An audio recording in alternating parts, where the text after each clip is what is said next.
Înapoi la concursul american, la concursul care se desfășoară în Ontario, în California. Hilton Honors Skate America se numește acest prim Grand Prix din seria celor 6 și îl urmărim în cele ce urmează pe reprezentantul Statelor Unite, Armin Mahbanzadeh, născut în 1991, locul 6 anul trecut la campionatul Statelor Unite. Un început foarte bun, cu o combinație de triplu flip cu triplu tulup.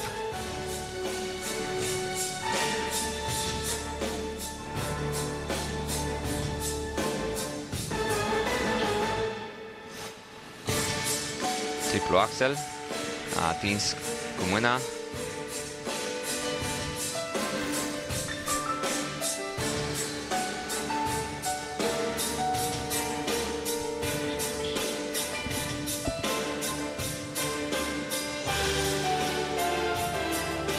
Pirueta cumpănă cu schimbare de picior și vedem aceste variații de gogoașă, îi spunem noi în termeni sportivi.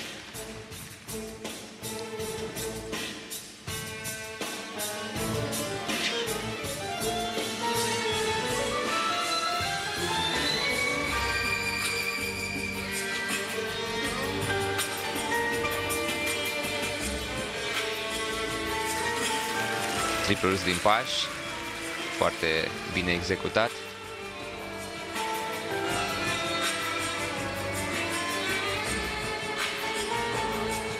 Pirueta sărită în poziție joasă.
Primul concurs din acest sezon pentru Armin Mahbanzadeh din Statele Unite.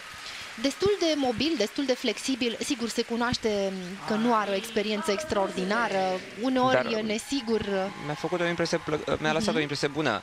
Are paneaj în viteză, degajă siguranță, aterizări foarte bune, în piruetă a avut control și viteză, aș spune, destul de bună pentru primul lui Grand Prix, să spun, s-a concentrat destul de bine. A avut o singură ezitare la acel triplu axel la care a atins cu mâna. Îi va aduce o scădere de un punct, maxim 2.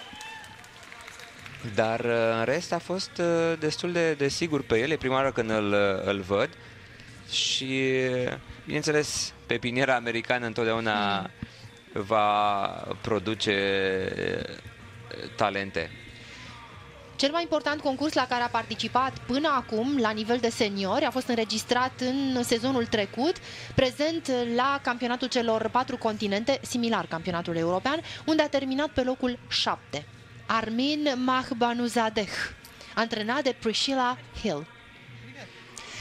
După cum spune regulamentul, acest patinator va mai participa și la un alt concurs din seria celor 6. Îl vom vedea la NHK Trophy de la Sapporo. Și cu această ocazie să vă spun, prieteni, și care este ordinea în care vom transmite și vom vedea împreună concursurile acestea.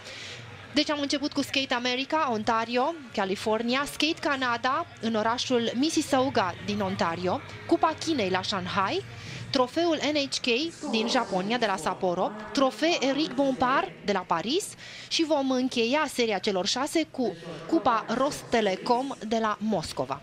Iar finala în luna decembrie, între 8 și 11 decembrie, în Canada. Binișor. Binișor, da, cu un total de 64,54, locul 3 până acum.